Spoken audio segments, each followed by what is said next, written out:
Yeah, I was like, okay, the lady needs to say her thing. Welcome, everybody, and thank you for joining us for our third session today. As I have shared with you um, during our first session, that today's session is about community engagement and outreach. So I'm super pumped about that and to go through that process. As you all know, that is one process that we cannot skip. It can't be at the last part, it needs to be right up front. I will also share some scared straight moments with you for those of you who think that it's going to be a fun time. Um, it will be fun afterwards, but in the middle of it, you will have no idea what these people are going to say. So, but yeah, we'll have a fun time and then we'll try to make sure that we get out on time. So let's see what we got today. I know you got the little pyramid thing that usually tells us. Right. Here we So are. here we go. I love these colors. So as you all know, we need you to stay muted or unmute yourself when you want to participate. Um, and we'll be asking you to participate in the beginning, mostly because we'll be going over your homework, and you all had 2 weeks, 2 whole weeks. So I'm expecting so much conversation that we have to cut you off. So let's see what we have. Let's go over the homework. Okay, sorry, just letting a couple participants Folks in in, quickly. yep.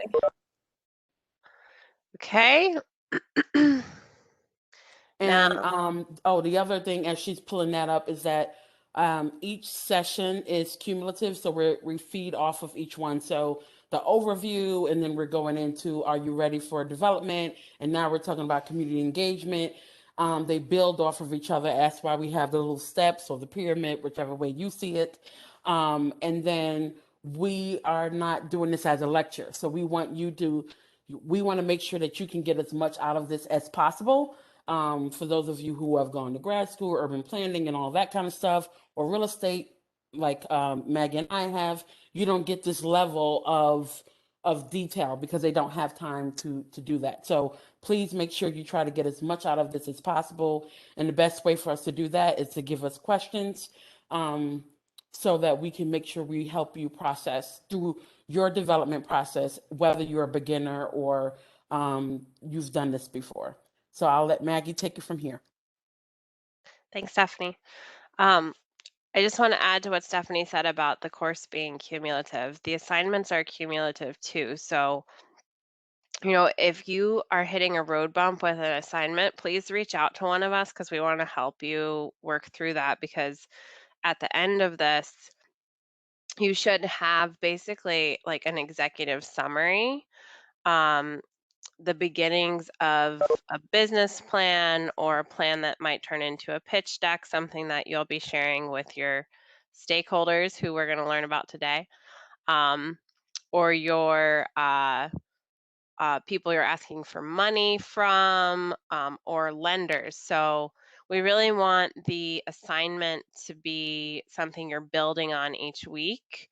So again, if I remember the first time I looked at a GIS map, I was like, what is this? So if you're having trouble um, with any parts of the assignments, please reach out so we can schedule some time to help you with it. So that being said, I'm hoping tonight if somebody wants to share, maybe that hasn't shared yet about their project. If anyone wants to talk through their org chart, I found a graphic that I'll put up for some inspiration.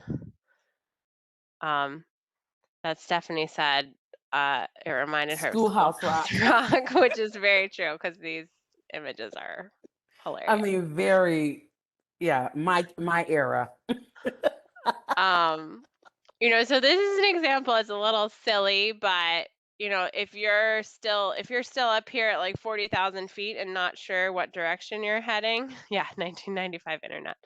Um, this is just a starting point, right? So this would be an example of who you need to catalog, and then as we progress, it'll get a little bit more organized as to who's doing what.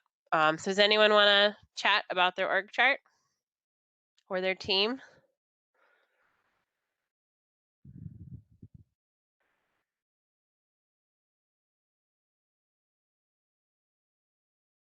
And we will call on you.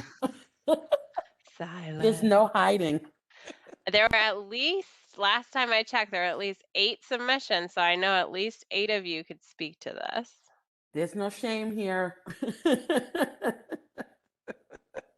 So, hi, this is Lindsay.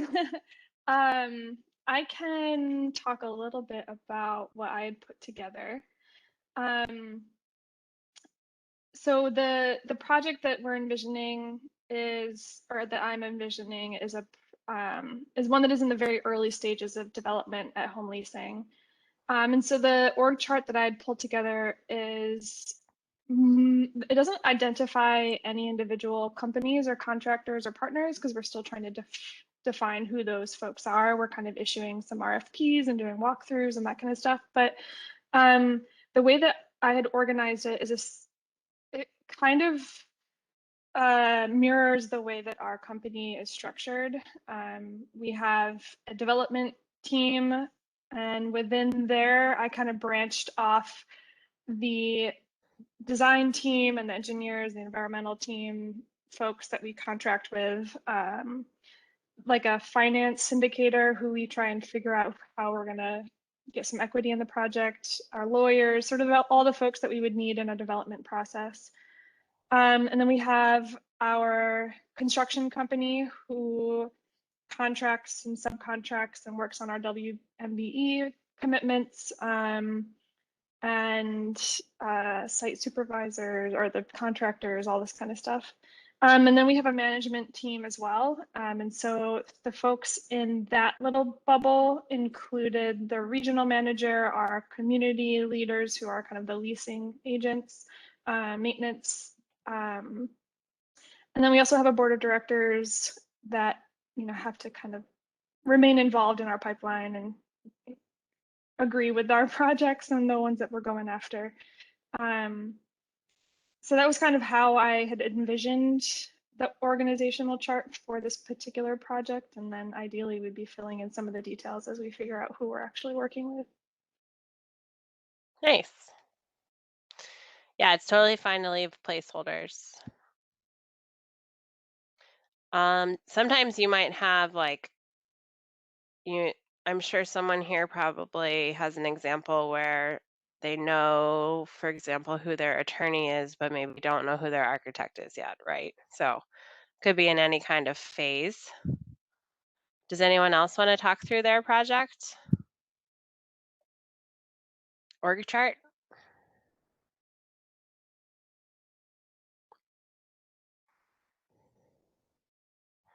Got some good ones in the submissions. I'll just reiterate because I know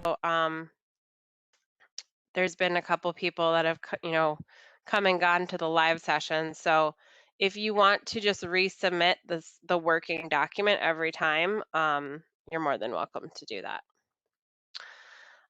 Okay, now this next piece was a little more difficult, but is really important to try and understand. And we're going to go into depth on zoning a little bit.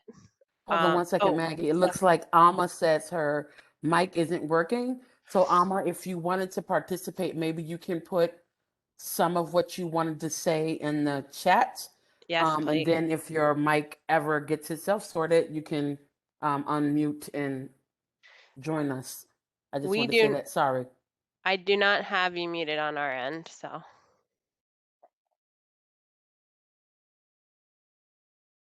Which I do have the power. Oh no, I have to request.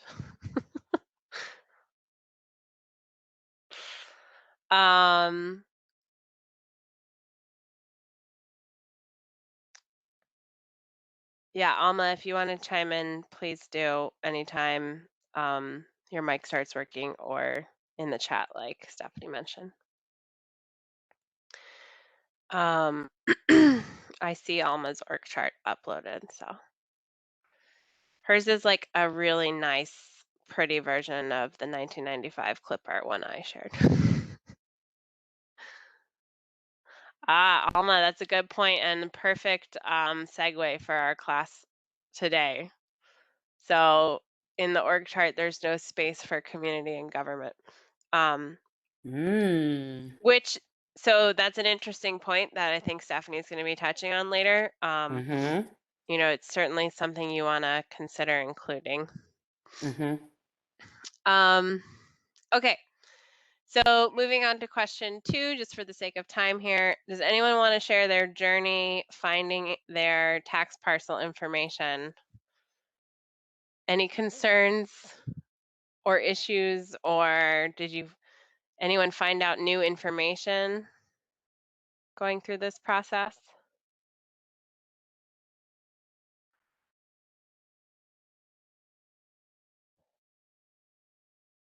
This is Easter, and Hi, Easter.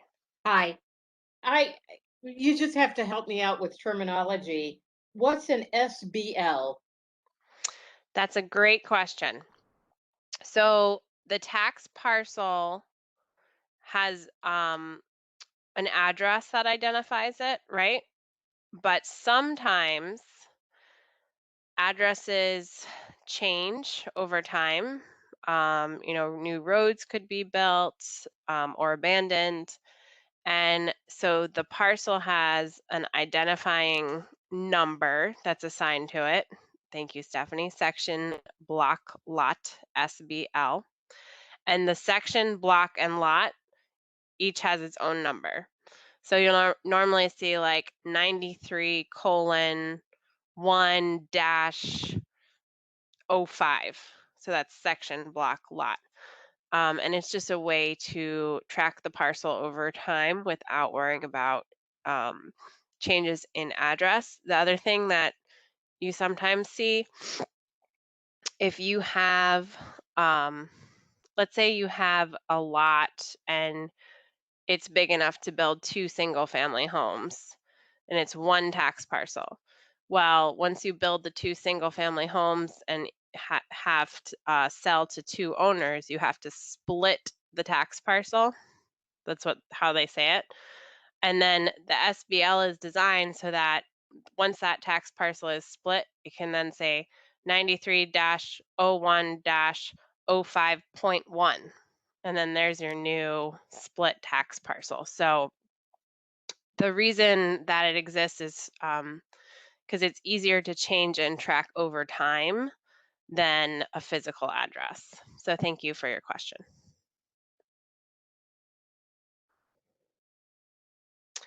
Any follow-up questions on that or any other questions?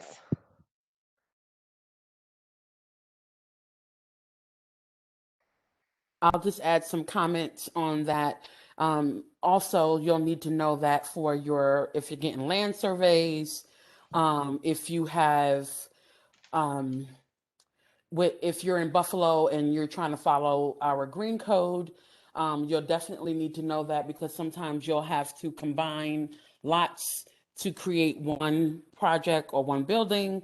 And you need to know what they are when you go down to the city of Buffalo, taxes and all of that stuff when you want to join the lots, when you want to have one user fee. I mean, so you'll definitely need to know that. And I think that that's just real estate, sort of one-on-one. You'll have to do that the same thing in Rochester or wherever you are.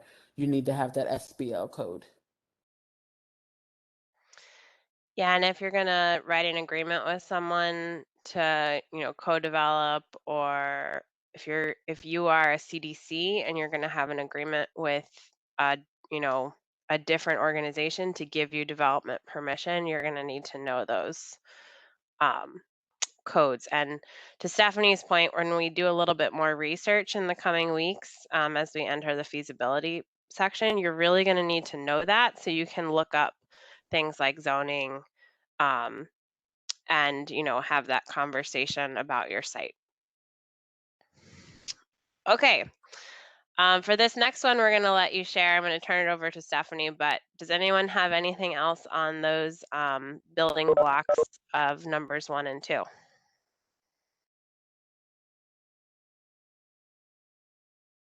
Before we keep going.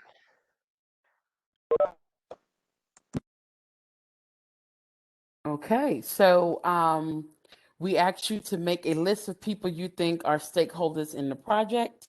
Um, uh, and we wanted to revisit it this week because this is the week when we're talking about the community. So this is very key.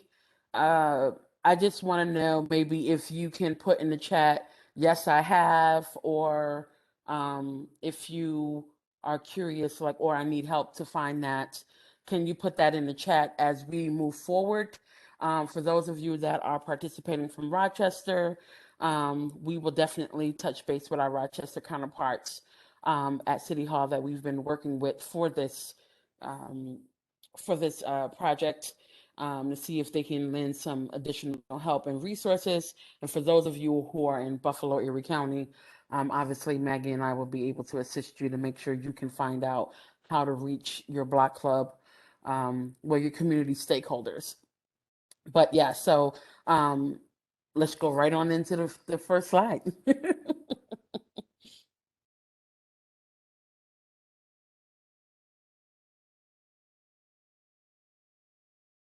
Up, Maggie, you're on mute.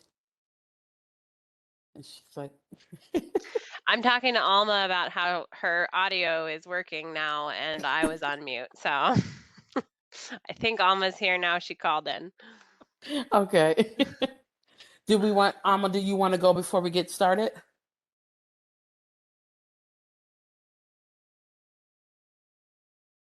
Oh, yeah. She might be good. Okay. All right. But again, if you're interested, just unmute yourself.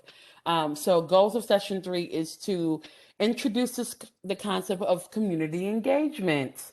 Again, as homework, you all should know that this is community engagement should be within the first 3 steps of the development process, especially when it comes to design, if it's related to housing that's going to be in a residential area. And then we're going to lay a foundation for understanding the roles of stakeholders. You'll probably need to go over to like, what is a stakeholder? So before I go into what's the perception of the project, let's go into what, just quickly, what a stakeholder is. You'll We hear do. us. Yep, We go have ahead. more on that. Sorry. Oh, we have more I on was it? a Okay, little perfect. out of order. So you can start with project perception if you want. Not a problem. So here, I love this slide. It's a community's past experience with plans and development proposals can influence whether a new housing project will be controversial. Yes. And it depends on what you're trying to build, what's already been built, all the, it's just like dating someone who has relationship baggage, right? So they've been broken up with or cheated on a lot, and then here you come being, the best person ever. You're not going to cheat, but because of past experiences before you, they think that you're going to do the same thing. So there are certain things that you would do that a normal person who hadn't gone through all of that, um, uh, those challenges will not be triggered by. So maybe if you don't respond to the text right away, it's a trigger. It's like, oh, that means you're talking to somebody else. So when it comes to community, and I'm not speaking from past experience when it comes to people cheating. That's one thing I haven't had to worry about. But when you're talking about a community, one thing that we want to know, and I don't have all the statistics, but I know this from experience, that if you're dealing with Black and Brown communities, you're already dealing with traumatized communities, and know that affordable housing, our sessions are not going to go into trauma-informed care. But if you are considering yourself doing affordable housing, most likely you're going to be picking neighborhoods that have been devoid of investment for decades. Usually those communities start to look alike, whether it's mostly just poor Americans or poor immigrants. You run the gamut, but poverty is the underlying cause of why those communities have been disinvested in, and why someone will pay you to now invest into that community. So you have to take those things into context. So even if you are doing development in a larger refugee community, you have to understand that folks are seeking asylum from certain communities that they've experienced with very poor government. You're also dealing with communities that part of their religion may not be to depend on the government for anything, and you're doing something that's going to be a government subsidized project. These are things that you need to be aware of. So you need to know what's already facing that community, what's the demographics, before you come there with your happy self and saying, do we have a project for you? Because they're going to be like, oh no, I don't want your stuff. And some of us have been in a tough position where we let our architects do the community outreach because they have the design. This goes to the second bullet point. It could be well designed. You could have spent a year in the design process before you even reached out to the community to make sure it will be a good fit. And you feel confident. Your board feels confident. Your funder feels confident. You go out to the community and then they're going to say, well, we want something that looks like a community 15 zip codes over. It's like, what? This is beautiful. This is a great design. It's like, I don't care. It's ugly. You're always going to have your resident architect, someone who never went to architectural school or did an undergrad or played one on TV, but they know enough to be dangerous. Or the person that spent their life goal or created a life goal to read all the codes. And so they're going to zap you with a code that you probably didn't read or didn't need to because you're the developer. And they're like, well, on page 48, section so and so and so and so, you're supposed to have 58 windows. You only have 51. It's just like, what? Where did that come from? So those are things that you need to think about. Also, this is a great point in bullet 3. The conflict may rest not with the project itself, but the context within which it is being proposed. So yes, armchair architects. Sometimes it's just a delivery of the messenger, right? So if you are doing a project, and a lot of developers, I do feel bad for them because some of them mean really well. But I'm sorry, you coming in and you have a very khaki pants, blue Oxford button down team. I'm not assigning a race, but you did when I said it. So don't put it on me. I actually look pretty good in French blue Oxford. But I'm pretty confident you didn't think of me. You could have the well intentions, you could be the wokest person out there, but you're gonna be the messenger will be shot.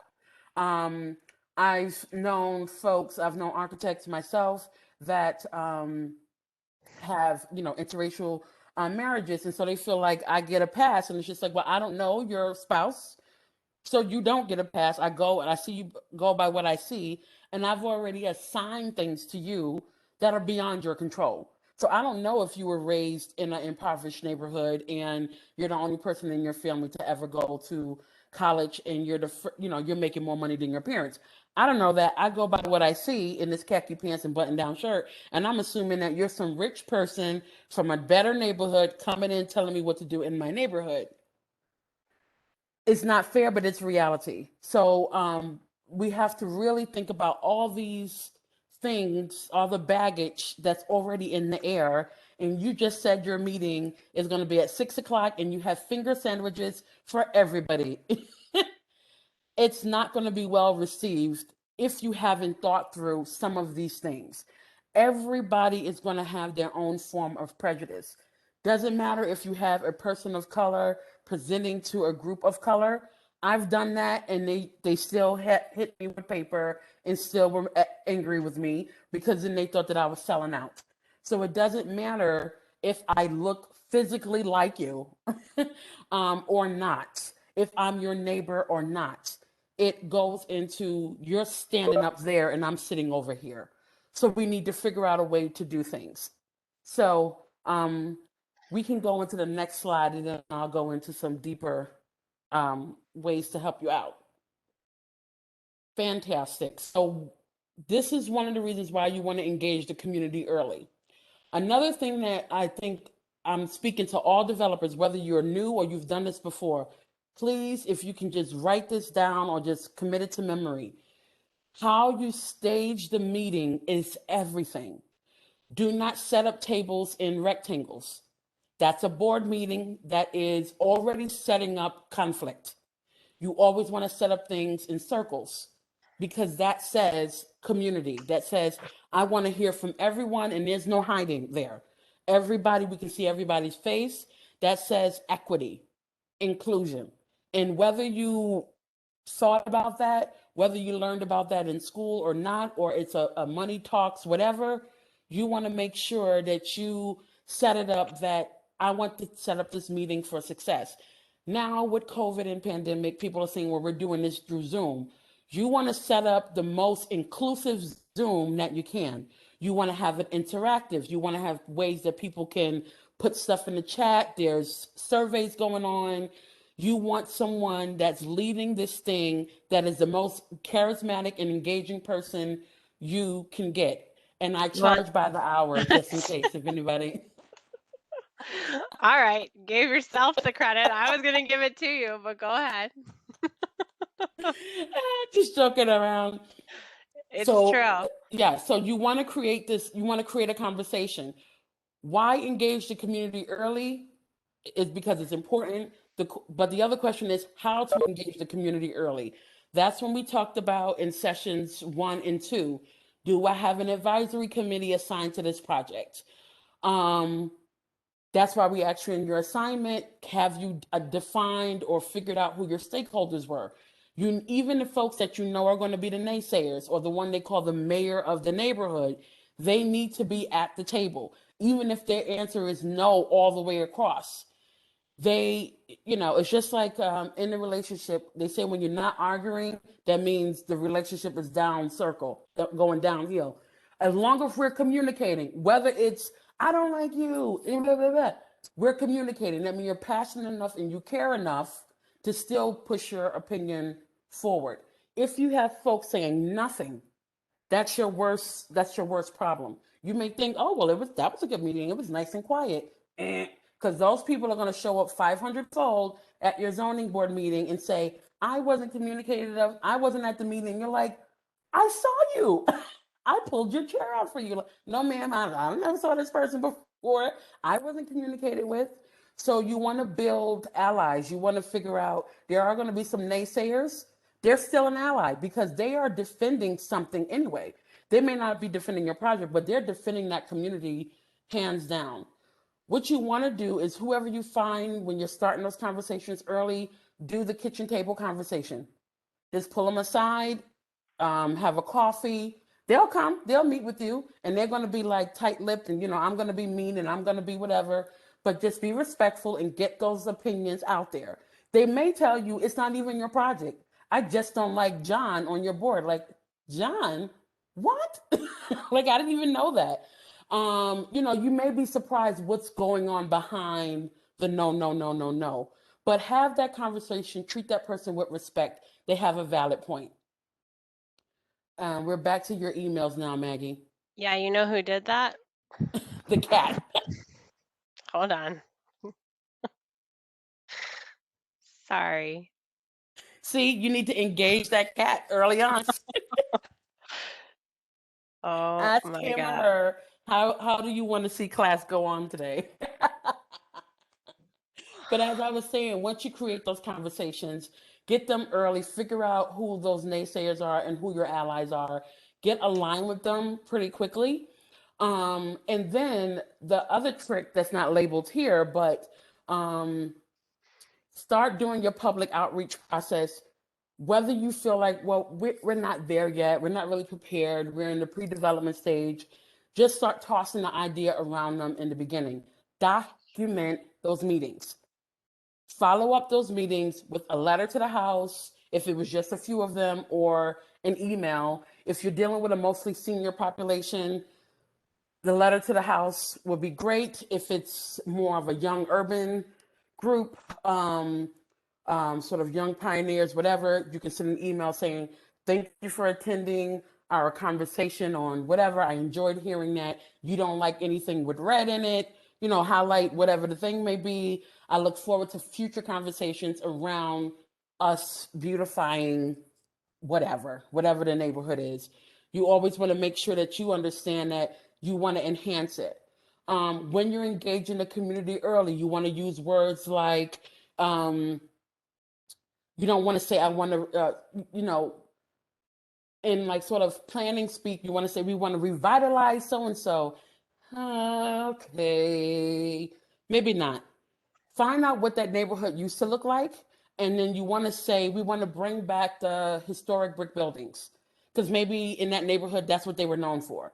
Maybe the neighborhood was known for certain smells. Maybe there was a bakery on the street and no longer there because of whatever happened. So we want to bring back those feelings of nostalgia, or bring back grandma's house, whatever the case may be. Is we want to bring that, because whatever it is, we have some people who miss that, who miss, kids playing in the street, whatever it is, whatever that memory is. You want to be able to say, we want to bring that back.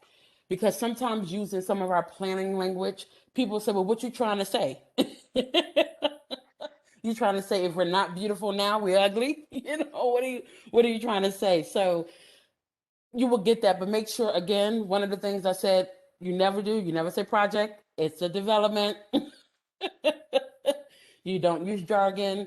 How can we, make your neighborhood safer? People like to hear that. Put more eyes on the street. Bring in, something that says togetherness. On the last bullet here, we're talking about having these hearings to allow people to articulate their concerns and oppositions, and less about finding areas of shared values and concerns. So you want to be able to allow them to articulate their concerns, and then you need to find the middle ground. When you get past of all the yelling and I didn't want this and you didn't do this and you did that, you will realize that you both have the same thing in common. It's just that somebody may feel like you might have an upper hand, or that they didn't get to it first. Or maybe it could be what a lot of communities in our east side of Buffalo have experienced, where they have been studied by UB and all the colleges to death. People extract the knowledge, the history, the stories, and everything from them. And then what is the product? They don't come back and say, okay, we have met with 104-year-old Miss So-and-so. She lived here before anything, wherever. She was the first school teacher. We've asked her this.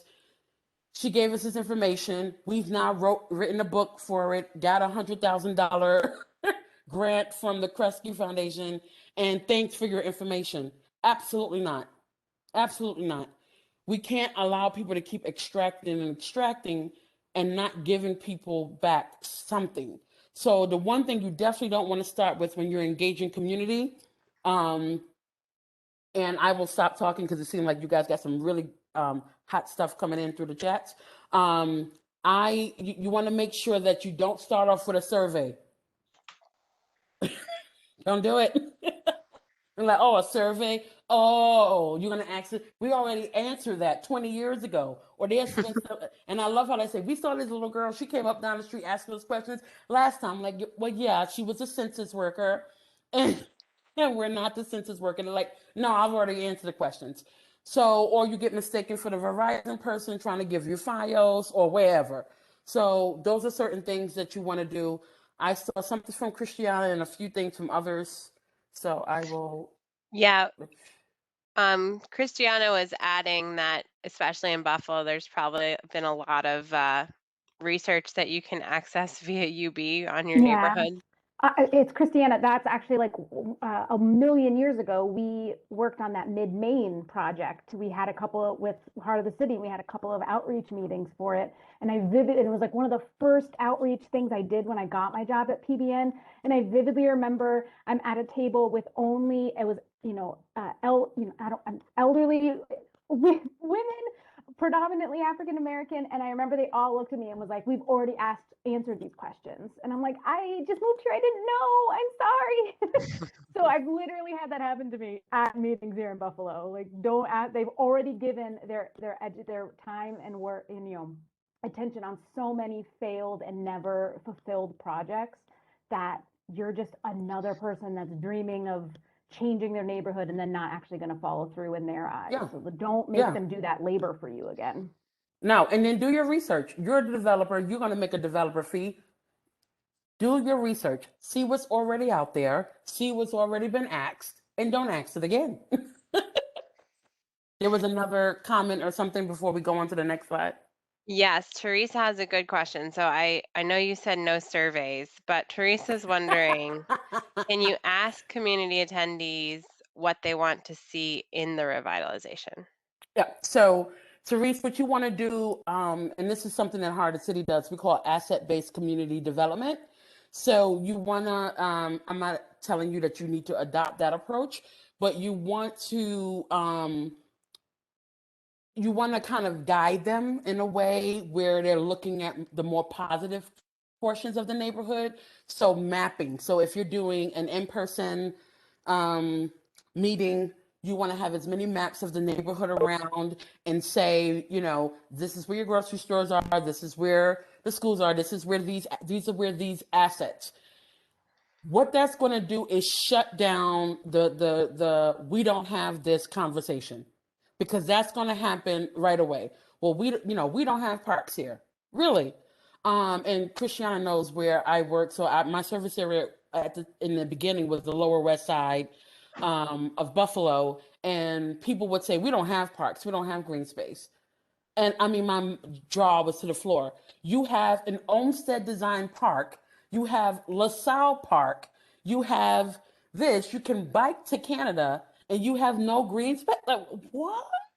So we had to like show people things. And then we had one lady was like, well, I've never seen it. And I'm like, Miss So-and-so, that's your house right there in the map. She's like, oh, well, whatever.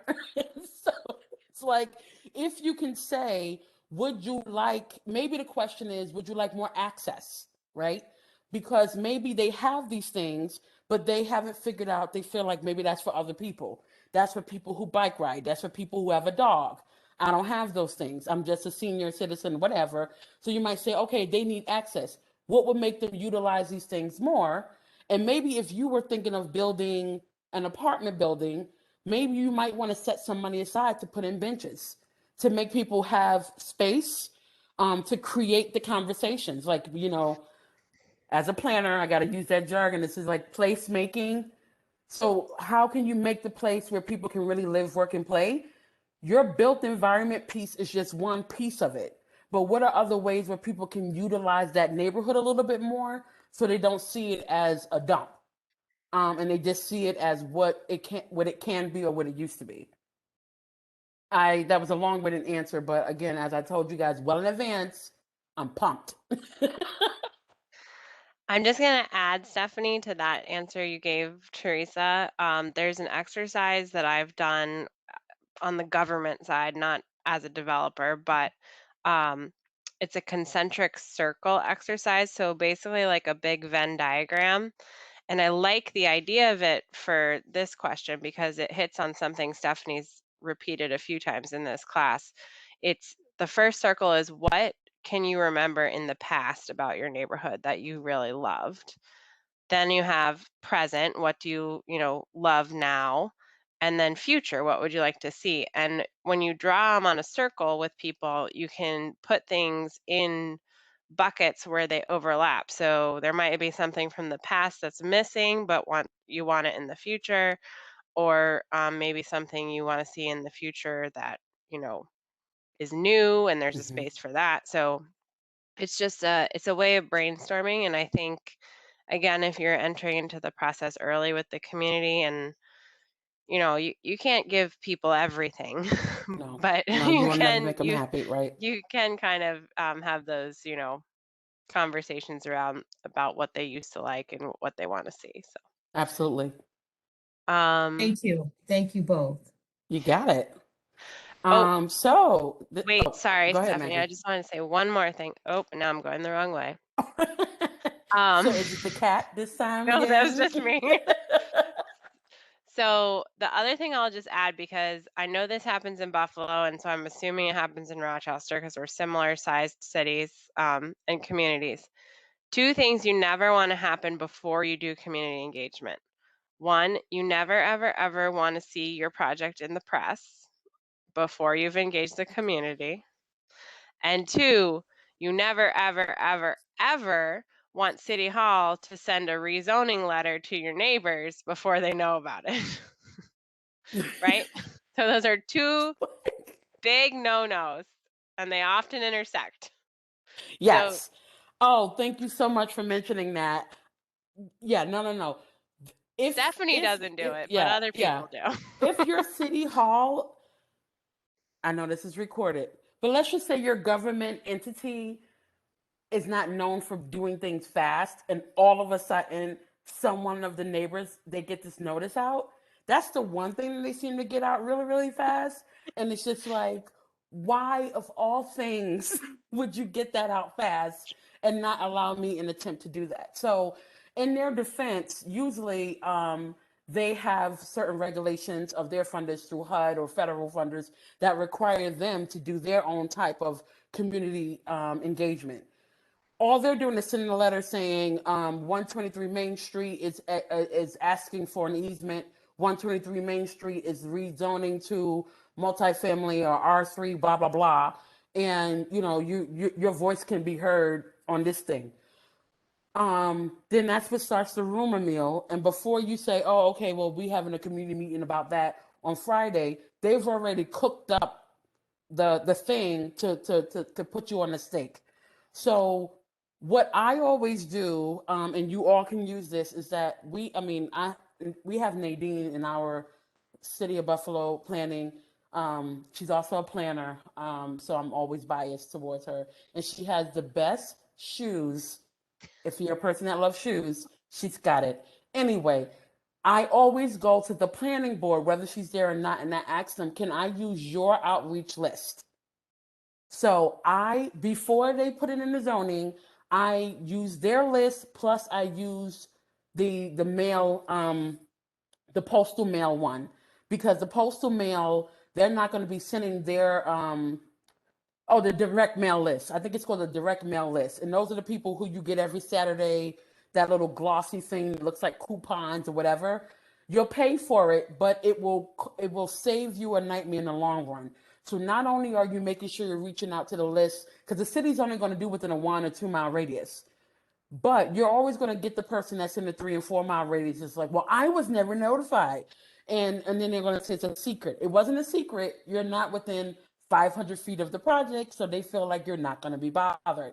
But clearly, you're coming from Rochester and the project is in Buffalo. You're really bothered. So we want to make sure that you are notified. So, I mean, that's an extreme, but you want to make sure if they're only doing 750 feet, if they're doing whatever they're doing, you want to make sure you do 1 mile after that, just to cover all your bases, and then use that direct mail list, because usually they just go to whoever's on the tax. The city will only use who's paying the taxes. So even if the address is 123 Main Street, and that's where your service area is, it can go out to Orchard Park or to the outer ring suburbs, because that's where the person that pays the taxes. It's not going to go to the tenant in that building. So that's something that you need to be aware of. Okay, next slide. So what is a stakeholder? The short answer, I said, just in layman's terms, it's the person that they consider the mayor. Anybody will tell you, oh, if you want to know anything about this neighborhood, you got to go to John. He's know everybody, So if you're a person that is an introvert, even though people don't think I'm an introvert. If you meet with John, you need to take 3 days off after that, because John is going to tell you about the history when the first president or whatever, and you're like, oh, okay, all right, John. So you need to do that. You need to document those conversations, because when you're in a meeting, and for those of you who go to religious services, or like I've gone to Baptist churches, they do a call in demand to make you keep you on your toes. So they'll say, So let's just say back to John, right? You've had this long meeting with John at his kitchen table, and he's the mayor. When you have your community meeting, you can say, just like when we talked, John, remember when we talked about this? Blah, blah, blah. And he's like, yeah, you know, you need to let them know, hey, I know your people. Don't try it. I know John. I sat with John. Like John, you know, we talked about it and we had that coffee and remember something.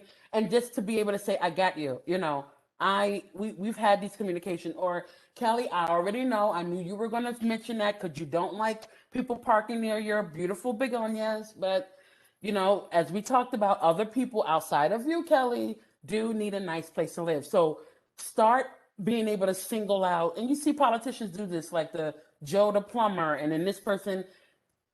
It's a game, but it's also a way for you to be as connected to this community as possible. Again, you can't really expect your architects to do that. It's either between the development, the developer, and like the applicant or the partner, you know, whoever those are. You want to be able to have those relationships. So you want to be able to call those out. Maybe in your group, it's not just a person or a few people, it's a very active community group.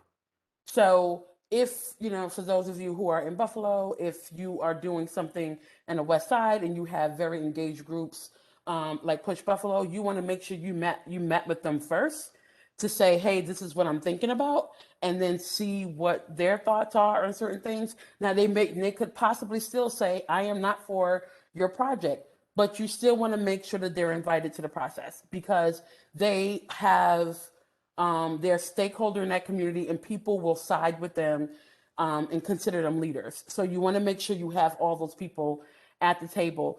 Also, it's not mentioned here, but sometimes it's your political leaders, like the smaller ones, like the councilmen. So you might want to think about that. So here we're talking about neighbors. We have homeowners, but the one thing that I will push through that people usually never go to is tenants. They never go to renters, and you would be surprised what these renters do. We may have renters on this call. They are dynamic people. New York City would not be New York City without renters. So we do need to give them credit. So again, when it goes to that outreach, as I said before, it's going to go to the person who's paying the taxes on that address. That person, it may not be an owner occupied double or triple. So if you are a renter, if you're trying to reach the renters, then you may want to change your label and put to the resident of to make sure. And if it's a double, again, you're going to get paid through this development project. Do your research. If it's a double, then to the resident upper, lower, to the resident of upper, to the resident of lower, just to make sure you're not missing anybody. Invite those tenants. You know, the homeowners, I mean, a lot of people put a lot of emphasis on homeowners because they pay taxes, but tenants help homeowners pay their taxes as well. So, and they're there, you know, because sometimes those homeowners are not, it's not owner occupied. Okay. I like that we put here that the neighborhood residents vary geographically, socially, culturally, economically, you name it. That's your job. If you are calling yourself a developer, you need to know that. You need to know maybe our neighborhood used to be diverse in terms of black and white, and now it's Burmese and this one and that one. We have two religious sects in this community. We have old European religions here, like, you know, maybe it's old Polish or whatever. Whatever it is, you need to know that. Next slide, please. You know, Maggie, thanks for pulling this together. The end users. I love the end users. We usually don't think about them. We only think about them when it's time to rent up or when we're ready. I know we have some our Habitat folks on the call who do home ownership when we're ready to rent, you know, sell our homes. But what about the people who are going to be living in them? You don't know who they are now, but they could be sitting in the audience with you. So you want to make sure you present this the best way. You know, you want to be able to get ideas from them because the textbook way using New York State housing quality standards is very vanilla box. It is not cutting edge. You need to know, back to that slide that tells you about economically, blah, blah, blah. You also need to know the social determinants of health for that community. What is ailing that community, and what is going to keep people from accessing what I'm building? What am I building? Is it going to support, or is it going to take away? As my grandmother would say, if you can't help, don't hinder. So if you're not adding to the process, don't put your project in there and take resources away. So if you're going into a neighborhood that has a food desert and you're saying, well, I believe you have a housing insecurity and we're going to be building housing, do you think if people are not able to have access to healthy food, they're really listening to what you have to say? The answer is likely no. Now, are you a grocer? No, we're residential developers. So what you might want to do is bring someone that's into urban farming, maybe a local gardening group or an urban farming group, and bring them together and say, hey, I'm thinking of putting in, the 42 unit thing on these vacant lots. I've done my research, and there isn't within whatever mile. There's no grocery stores. There's no this. There's no that. And I really want this not to be the only thing that's happening in this neighborhood.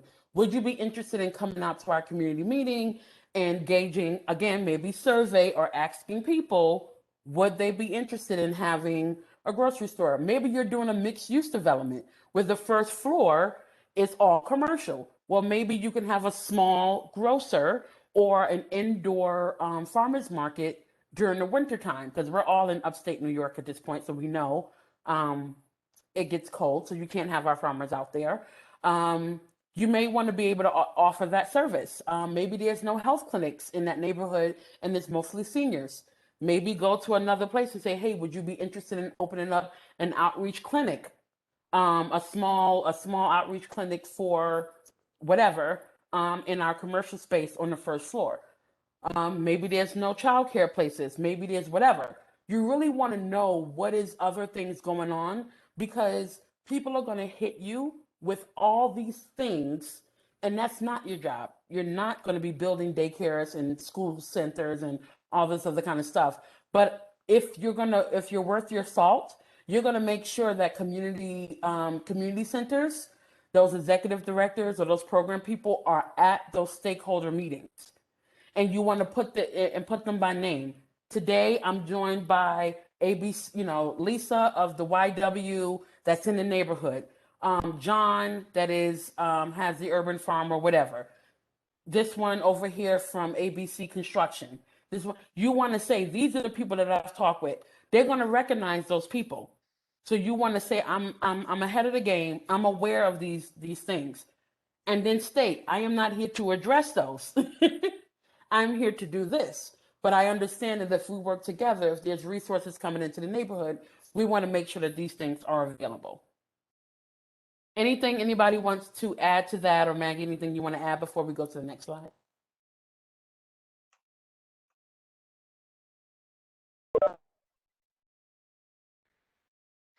I think this kind of builds on what you were just sharing. Yeah. So in the initial slides, we were talking about allies. The same thing. It's your advocates. It's the folks that are wanting to see something happening in the community. They may not have the resources to do so, but you want to make sure you have your advocates. Please make sure your advocates are not heavily political, because they're going to tell you, well, they're only advocating for that because it's election year or is this or that. You want to have a good base. And again, there's nothing wrong with people who are not advocating for the project. What they're advocates for their community. So you want to make sure you give everybody a little bit of something. So if the community has, like I spoke with a developer recently, and they wanted to do something, and our organization doesn't have the resources to do something at that scale. But we said, listen, you want to build in this community is largely senior citizens. So could you put benches out?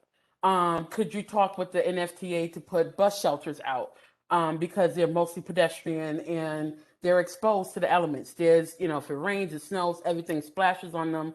We don't have any sidewalks. Would you be willing to upgrade the sidewalks around your project? And they were like, wow, yeah, that we can do. So again, you want to make sure that you have advocates at the table and early on in the stage of design, because you want to be able to address the matters that are going to be a sticking point right away.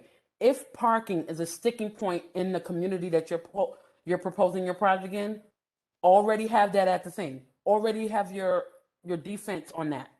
So if in our green code, we don't have to put parking as we used to before, okay? So if you're doing a 50 unit project and you have no parking, I'm thinking that's 50 new people that's gonna be clogging up my parking. I won't be able to park in front of my house. So that's gonna upset me. So you Stephanie, wanna green, say, yep, sorry, I just want to say green code is our new zoning code. I don't know if we've talked about that yet. we may need to. So I'm not sure how old the zoning code is in Rochester. But the Buffalo Green Code is, well, brand new as far as zoning codes go. I think it replaced Yep. a 1955 code. So we can talk about that more next time, but just, and I'll do a little research on Rochester so we have some comparable information.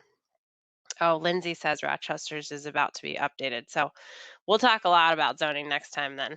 But I just Yeah. wanted to stop you because I think both of us have referenced green code and maybe hadn't explained it yet. So Oh no, we definitely, and then also like we have to make sure all the developers, I don't know if we put that in one of the homework assignments, but you need to be up to date as to how that will affect your design.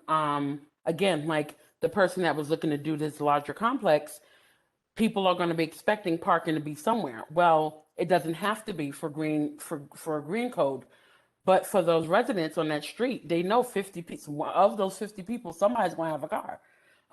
So how's that going to work out? So, you know, next slide, please. Ooh, service providers. Some of you on this call may be a service provider, and you may wonder, well, how come I've never been called into one of these community meetings? That's a good point, and you should have. I'll start with the last tab because people overlook them, but the utility services, sometimes they have financial resources. I know when we were doing a project in Buffalo, it was in Trinidad Park. So it's kind of like the university area, but like it's Trinidad Park. You have to be in the community to know where I'm talking about. But in Trinidad Park, one of the biggest concerns people had was the lighting. That the lighting was really poor, and they felt that because the lighting was so poor, that their neighborhood was riddled with crime, more criminal activity than normal. And so that's not the city's thing, it's actually National Grid. So having National Grid at your meetings, or whoever your electrical provider, utility provider is, would be important. They often have community outreach officers or community engagement folks that handle their foundations. So it would be good to reach out to them in advance and tell them, hey, this is what we're proposing, and then invite them to some of the meetings. If they don't come, that's fine, but at least try to make an effort to get them out there. Given the way things are going now with sort of police and all of that stuff, I want to encourage us to always to make sure we're making everything inclusive and equitable and diverse as possible. Maybe having a community police officer in plain clothes attend the meeting. Sometimes seeing officers in their uniform can be triggering for some folks, depending on the community that you're representing. So you may want to ask them to be there just to hear. They may not be on the panel, but just to hear what the needs are. Because again, when you're doing a community meeting, you have to realize that sometimes these communities have not been talked with and engaged with for a while outside of a project coming in. Projects don't come every year in disinvested communities. It may be every 10 years if you're lucky. So if they've had no one reaching out to them or giving them a forum to have an open dialogue, you're going to hear all sorts of stuff like, well, what happened to the newspaper? We used to get the so-and-so and we never got that. Well, who's in charge of this one? Well, what's going on with this one? You're like,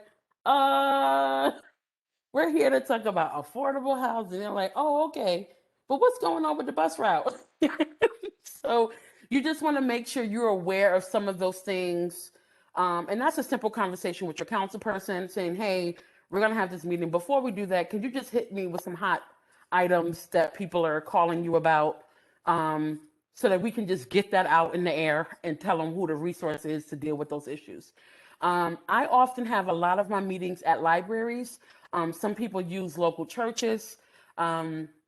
Because I started out doing work in the Lower West Side, and it used to be, sort of traditionally Catholic, but then as the demographics changed, I didn't want people to feel isolated.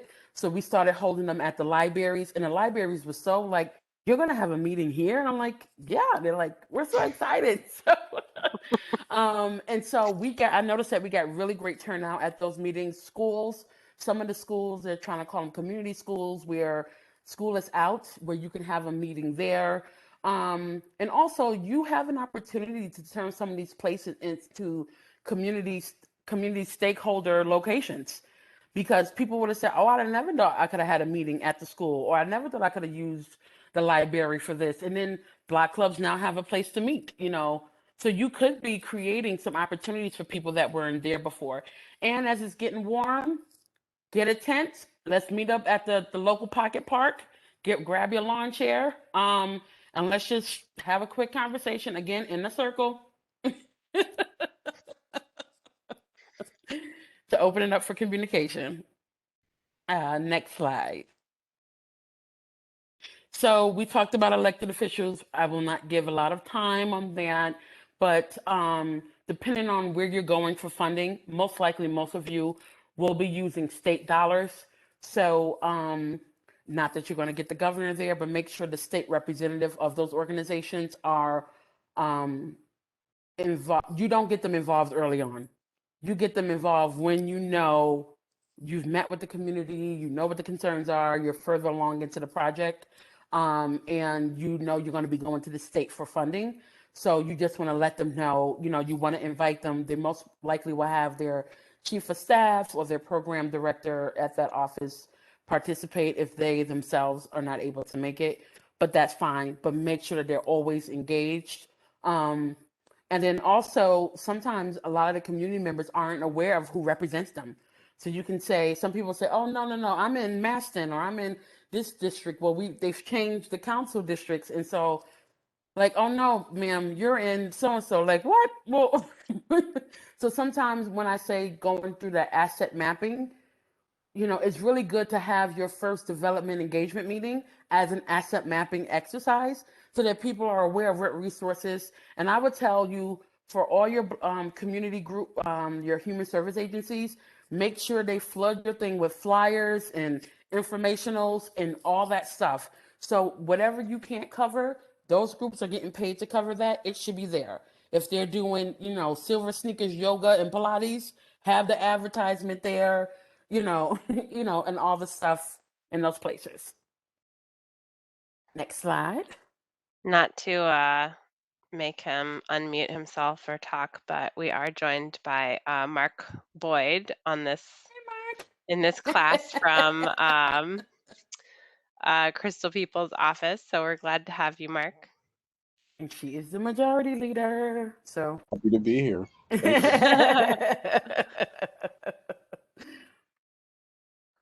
So this is a good one. Yes, this is a good one because I know folks that are doing work. Again, I have a lot of Buffalo reference because I'm in Buffalo, but I think pretty sure you have the same thing in Rochester. Some of the corner store owners, being from New York City, I call them bodegas, corner store, small markets, whatever. You may not have a Wegmans, but you have this small corner store. Include them because they have a lot to say. They have, if the neighborhood isn't safe, they're experiencing it too. If you're being robbed, most likely they've been robbed too. Their kids probably go to the same school that your kids are going to.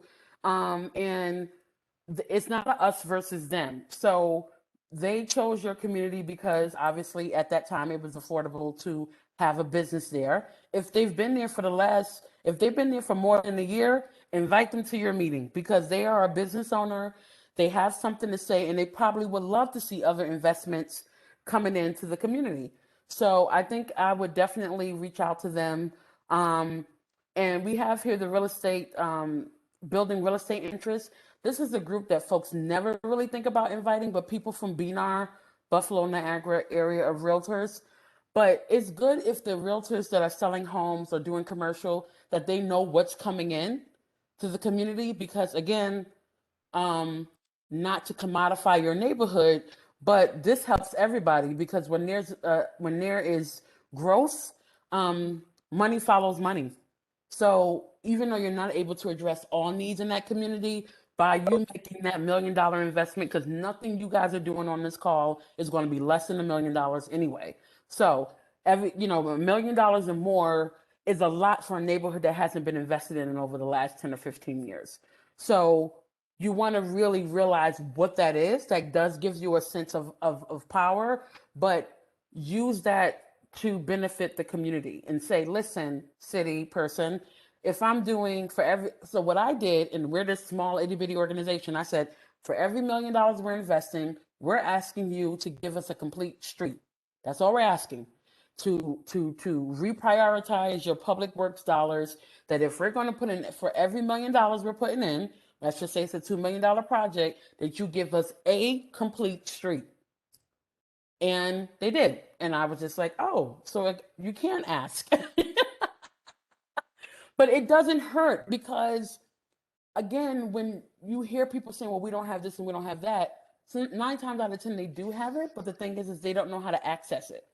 So, most of these meetings are happening during the day. Most people are working. And so they're not going to be making the 8 a.m. zoning meeting or whatever. So if you have the ear, use it and say, hey, or if you're a developer thinking about putting in a $2 million project, go to that council person and say, listen, this project is going to be about $3 million into this neighborhood. I'm concerned. There's no streetlights. These sidewalks are not really good. I don't know about this. And even if it is affordable housing, you want people to have a quality neighborhood, because people respond to their environment. So if you're bringing them this nice, newly built, beautiful thing in this neighborhood where you can't even walk on the sidewalks without falling and hurting yourself, there's no shade, the air quality is terrible, people have high rates of asthma, all of those kind of stuff, you need to go to them and say, hey, what are you guys doing about this? The trash is all over the place, nobody's picking up the trash on time.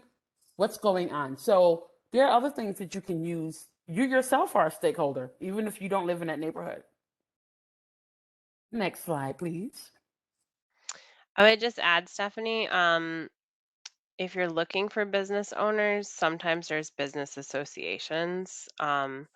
And I was just on a call last week about a group of people looking to form a business association. So sometimes they may not have like a website or something, but if you ask individual businesses, they can point you in the right direction.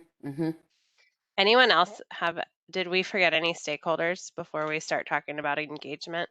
Unless we start talking about our pets. I think Christiana has a thing. So it kind of fits into that one bullet point that you had about like end users. But definitely if you're close to a school, including that teachers association, like the staff, and then that PTA or whatever community group out of it. My project is going to be kitty corner from a high school. So I was going to include like that high school student government, because again, it's going to be a mixed use building. I want them to have what they want in the building at the end Absolutely. of it. So including schools would be a good idea. Yeah, and kids. I used to, as a side thing, I used to run the Futures Academy, I think the Future Cities program. And when I was in planning school, we worked with the kids at the Futures Academy, and then we would have to compete with kids in outer ring suburbs to design their cities. And our kids killed, I'm biased because I was, but our kids killed it. Why? Because our kids know about scarcity. So while the other kids were like pimping those communities out, they ran out of water. They were, the things weren't working. Our kids, that water was fantastic. They had just what they need because these are things that they are thinking about. They're passing your building as they're going to school. And, you also have to think about what are the end users are the regular passerbyers. What do they say when they were passing by? What are you trying for them to say? That's why I make sure I tell people never put bars on your windows. I know sometimes in places they say it's safety, but what is the message you're trying to send? Are you keeping people in or keeping people out? What are we trying to say? If we're having community engagement and we're putting bars on the window, then what are we saying? You're here, you're only safe if you're inside. Just, those are things just to be careful about that one. So for your engagement, Can I, we talked, yep, go ahead. if I could add one more potential stakeholder, depending on the project that you're developing, for example, one of the projects I'm working on is a historic rehabilitation project that includes a school. It's been around for decades and decades. An opportunity to engage maybe an alumni group. Maybe there's some folks who have a nostalgic tie to the property.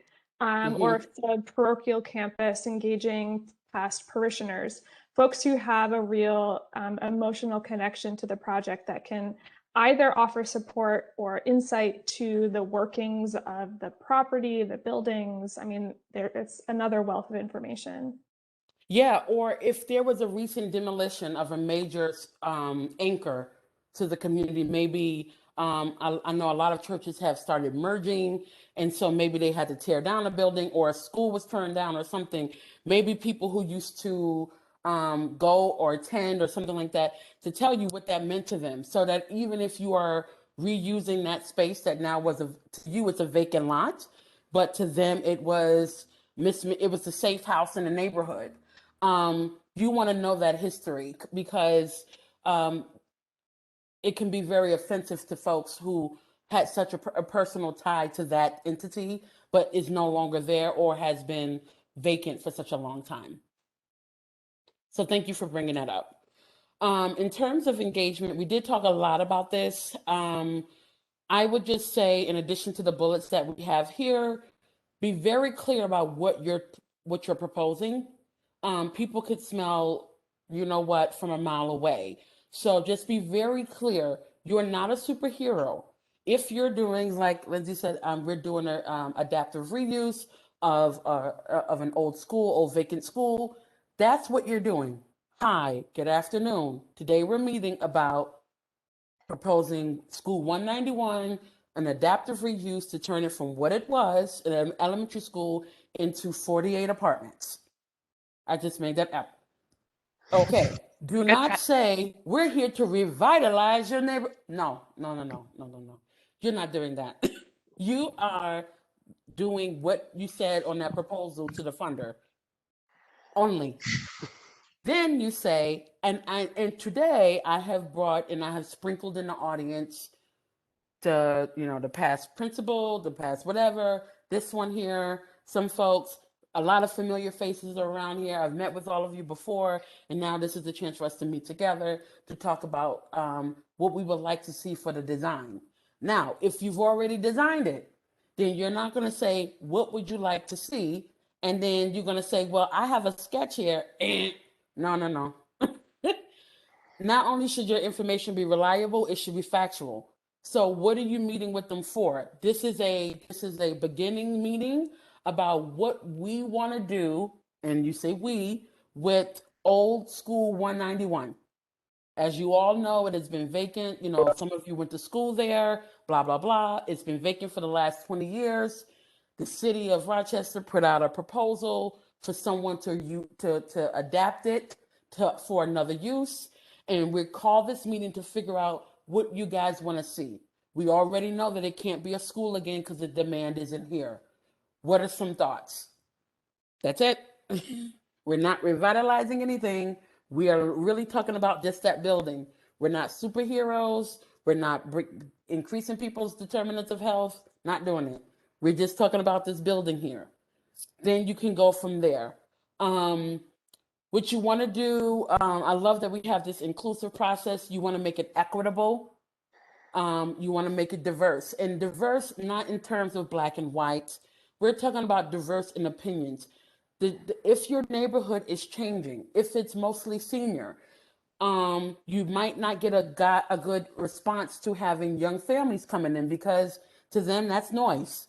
So what are we going to do about that? How are we going to do intergenerational designing? How are we going to make people more be able to work together? So, and then you want to just put things out there. You can say, I know some of you are concerned about blah blah blah, or you've had these 6 vacant lots there for 10 years. I'm pretty sure that they made the best neighbors. Ha ha ha, joke here. However, if you all, I noticed that you all at the council member said to me that you all are complaining about you wanting a grocery store, or you wanting this and you wanting that. Come on, folks. We know the best way to do that is if we create demand. We need more people. One of the ways I'm thinking, maybe we can talk about putting some buildings here or something. What do you guys think on how we can create more demand so that we can get some of the other services that you want? Again, stating what the problem is right off the bat. You're not hoping to solve it. You have an idea, but you want to hear their other ideas. Or if you already know that you're going to be building 15 apartments, because that's all that can be done in that space, you can say, we had an idea, we're an affordable housing agency, we thought, or I'm a first time, whatever you are, we think we can fit 15 apartments here, but before we start going to, the design board, we want to know what you think about that. And tell them what that means. What does 15 apartments really mean? What could it look like? What can it, what is it going to create? How is it going, you walk them through the process and let them think about it. And then whatever you do in your engagement, always follow through. So I tell this to everybody. I don't care if you're a sole proprietor or you're a business.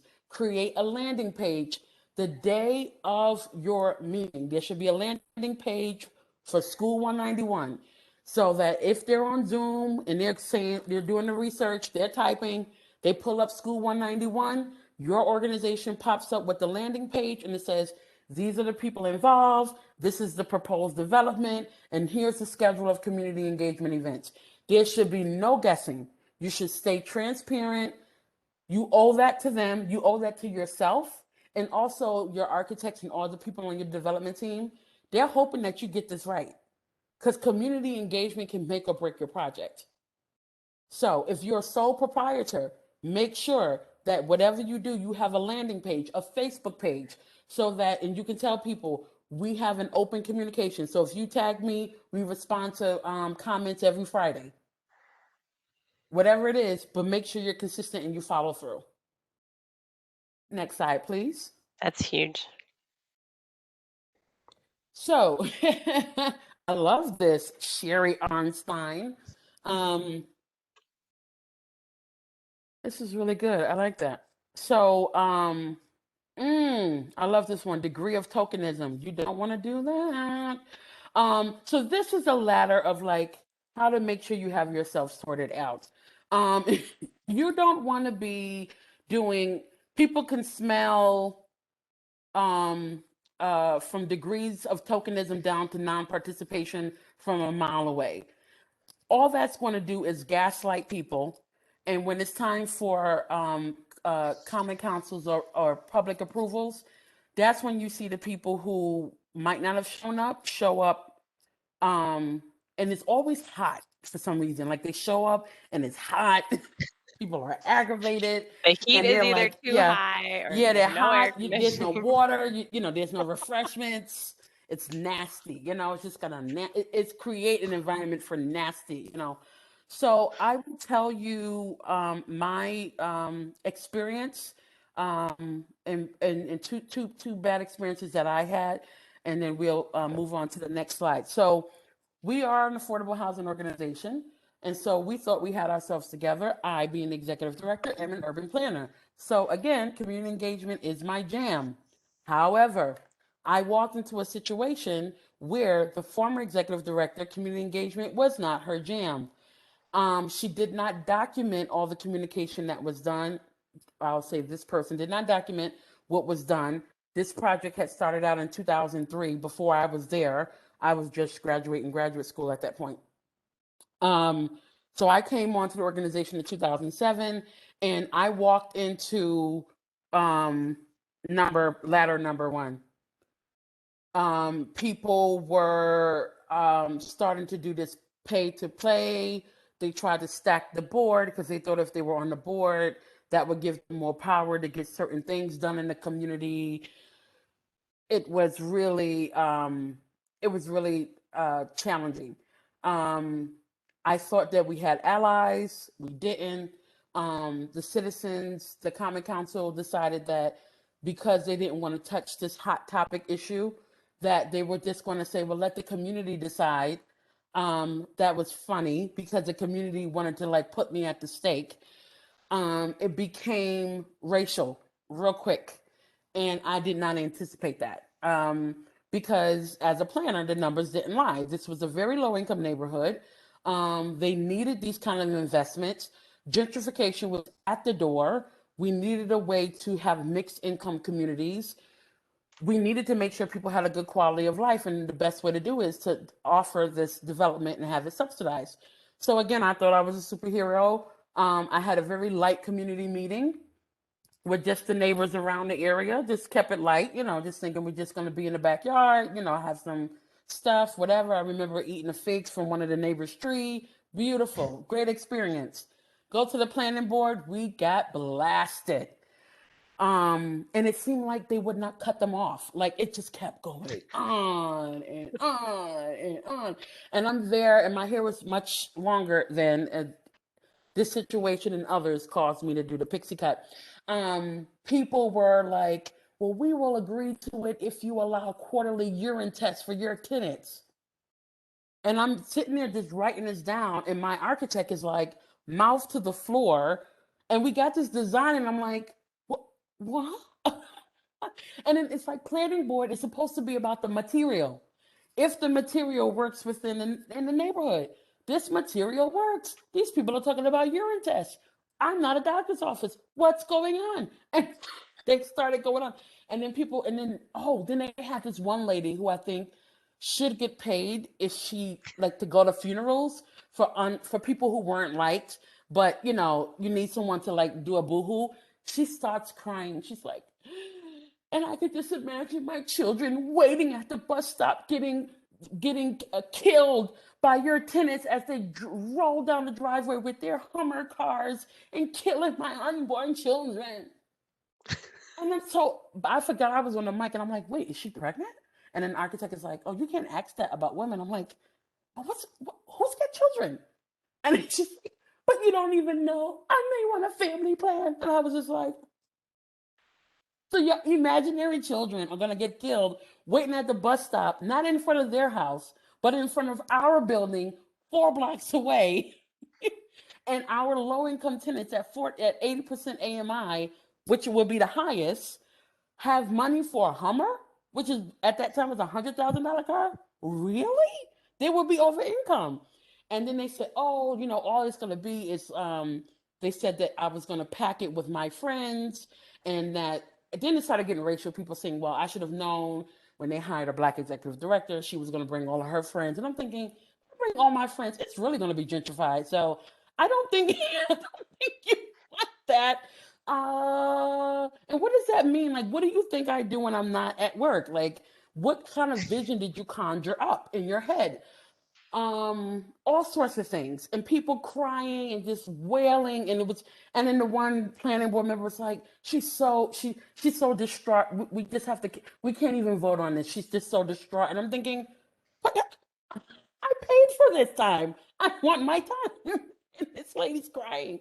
That went on from the time I was there, 2007. We didn't get the building built until 2013.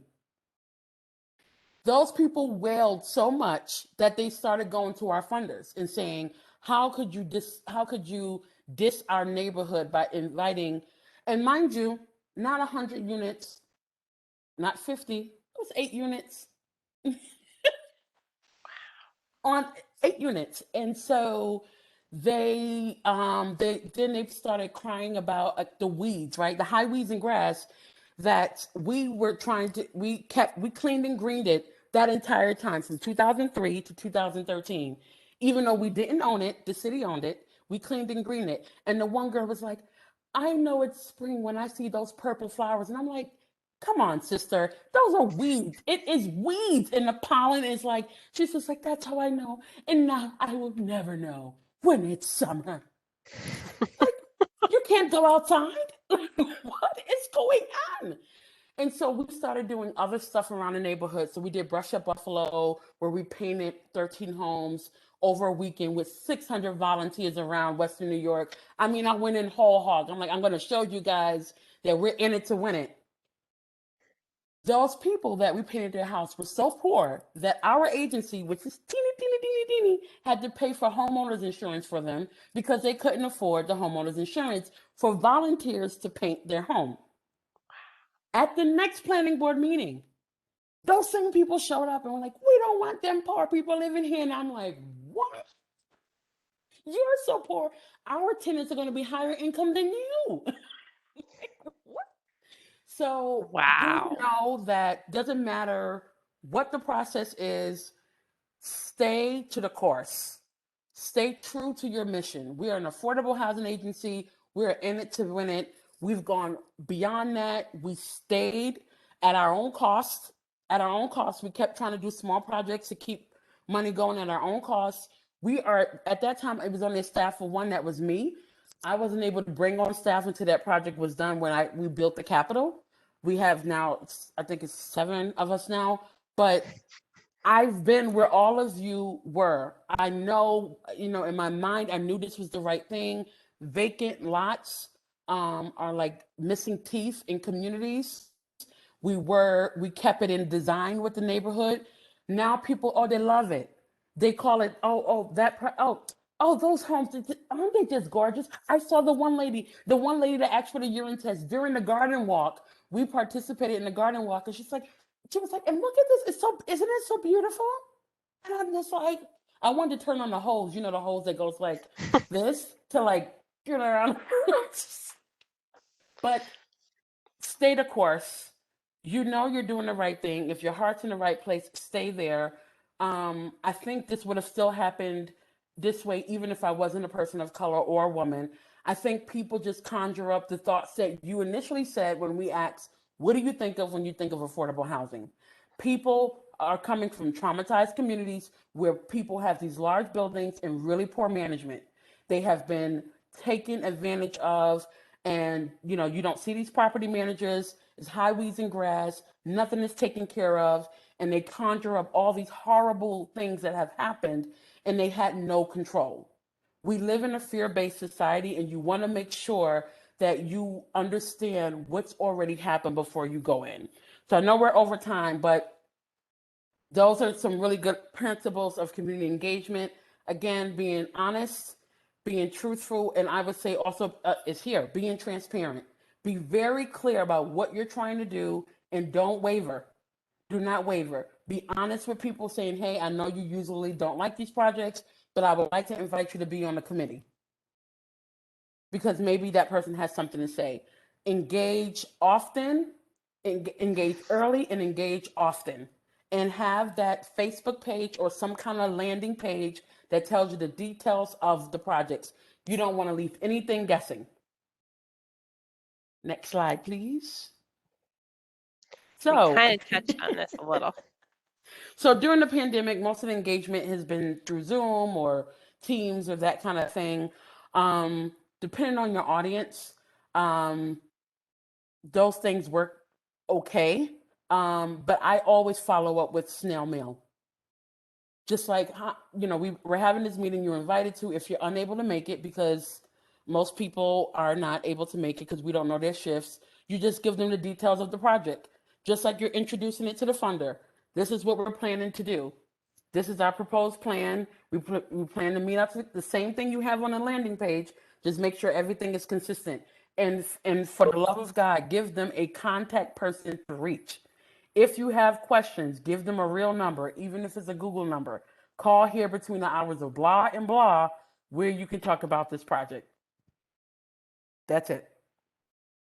The last thing I would say in terms of engagement, if you do a press release or whatever, get comments from the community. It should not just be, and the executive director says she's so excited. It's just like, of course you are, because you're a developer on this project. But what about, one of your oldest neighbors, one of the oldest residents in the blah blah blah community says they look forward to seeing something like this, or whatever. Just have that out there. So the next session is about the money. It's all about the money, really. It's all about the money.